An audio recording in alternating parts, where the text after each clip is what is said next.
चला मंडळी, तर आज बनवूया आपण मंचुरियन. चला तर आता घेऊया कांदा लसूणची पेस्ट, गाजर, पत्तागोबी आणि कांदा.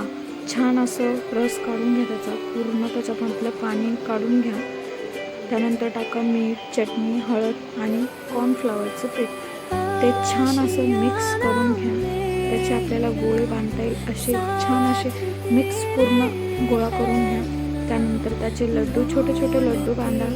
छोटे छोटे लड्डू बांधून तर आता आपण त्याला फ्राय करून घेऊया. असं ब्राऊन असं होईल तोपर्यंत त्याला छान फ्राय करा. ब्राऊन कलर आला की आपले मंचुरियन तयार. थांबा, अजून तयार नाही झाले, ग्रेव्ही बाकी आहे. मग आता चला तर आता तयारी करूया ग्रेव्हीची. थोडासा कांदा टाकल्यानंतर थोडंसं गाजर टाका, त्यानंतर पत्तागोबी टाका, हळद टाका, मीठ टाका आणि त्यानंतर थोडीशी ग्रेव्ही टाका. त्यामध्ये मंचुरियन छान असे फ्राय करून घ्या.